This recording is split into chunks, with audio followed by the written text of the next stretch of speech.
এক ছবিতেই যেন খুলে গেল প্যান্ডোরার বাক্স। বাংলাদেশ সীমান্তে উস্কানিমূলকভাবে প্রবেশ করে সাউন্ড গ্রেনেড ছুড়েছিল ভারতের সীমান্তরক্ষী বাহিনী বিএসএফ। ছোড়া হয়েছিল টিয়ার গ্যাস। আন্তর্জাতিক সীমান্তে যা রীতিমতো অপরাধের মতো ঘটনা। এবার সেই গ্রেনেড হাতে বিএসএফ সদস্যের ছবি ভাইরাল হয়েছে। ছবিতে স্পষ্টভাবে দেখা যাচ্ছে একজন বিএসএফ সদস্যের হাতে ধরা গ্রেনেড। শনিবার চাঁপাইনবাবগঞ্জের শিবগঞ্জ সীমান্তে বাংলাদেশিদের ওপর বিএসএফের হামলার বিভিন্ন ছবিতেও ছড়াচ্ছে আতঙ্ক। ছবিগুলো ভেসে বেড়াচ্ছে সামাজিক যোগাযোগ মাধ্যমে। তবে সবচেয়ে বেশি আলোচিত হয়েছে বিএসএফের হাতে সাউন্ড গ্রেনেডের ছবি, যা দেখে হতবাক বাংলাদেশিরা। এই ছবি এবং সেদিনের হামলায় উত্তেজনা, এমনকি কাঁটাতারের বেড়া তৈরি নিয়ে ছড়ানো উদ্বেগে এখন দুশ্চিন্তায় সীমান্ত পাড়ের মানুষ। বিএসএফের স্পর্ধা এতটাই বেড়েছে যে বাংলাদেশের মানুষের দিকে এখন সাউন্ড গ্রেনেড ছুটতেও দ্বিধা করছে না তারা। স্থানীয় ভারতীয়দের সাথে মিলে সীমান্তে অস্থিরতা তৈরির ষড়যন্ত্রে লিপ্ত বিএসএফ বারবার দুঃখ প্রকাশ করেও নতুন নতুন উত্তেজনা তৈরি করছে তারা। আর সেদিন থেকেই বিএসএফের হাতে সাউন্ড গ্রেনেডের ছবি ফেসবুকে ভেসে বেড়াচ্ছে। ভাইরাল ছবিতে দেখা গেছে কালীগঞ্জ সীমান্তের ওপারে ভারতের অংশে দাঁড়িয়ে 5 জন বিএসএফ সদস্য।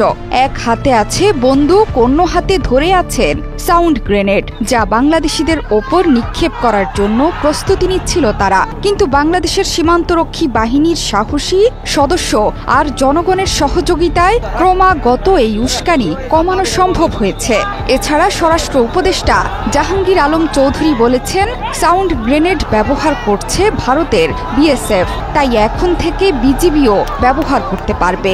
বিজিবিকে টিয়ারশেল ও সাউন্ড গ্রেনেড কেনার অনুমতি দেওয়া হয়েছে। কেনার পর তারা এগুলো ব্যবহার করতে পারবেন বলেও জানান তিনি। বিজিবি কেন তারা সাউন্ড গ্রেনেড মারে নাই বা কেন টিয়ারশেল মারে নাই, এইগুলি তো বিজিবির কাছে নাই। যেহেতু বিজিবির কাছে তো সব লেথাল ওয়েপন, এই জন্য তো ওটা তো তারা মারতে পারে নাই। এই জন্য আমরা তাদের এখনো পারমিশন দিয়ে দিয়েছি এবং খুব তাড়াতাড়ি এই জিনিসগুলি ক্রয় করা হবে। সেদিন চাঁপাইনবাবগঞ্জের চৌকা সীমান্তে জোর করে বাংলাদেশের ভেতরে প্রবেশ করে আম, বড়ই এবং ফসল কাটতে চেয়েছিল ভারতীয়রা। তাতে বাংলাদেশিরা বাধা দিলে দুই পক্ষের মধ্যে তৈরি হয় তুমুল উত্তেজনা।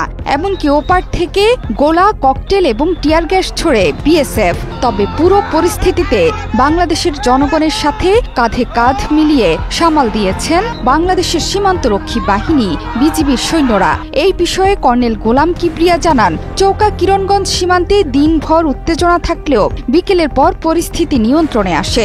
বর্তমানে কঠোর নজরদারি চলমান আছে 1200 গজ কাঁটাতারের বেড়াবিহীন সীমান্তে। বিজিবি আমরা দিনরাত প্রস্তুত আছি। আমরা ইনশাআল্লাহ যে কোনো পরিস্থিতি আমাদের বিজিবির কন্ট্রোলে আছে। মাঠে কাজ করা কৃষক বাদে অন্য কাউকেই সেদিকে যেতে দেয়া হচ্ছে না। উৎসুক জনতা সেখানে ভিড় জমালেও তাদের সরিয়ে দেওয়া হয়েছে। পাশাপাশি ওপারের সীমান্ত থেকেও কাউকে এখন পর্যন্ত দেখা যায়নি। তবে যে কোনো পরিস্থিতি মোকাবেলায় প্রস্তুত আছে বিজিবি। জোহরা চৌধুরী, সেতু 71।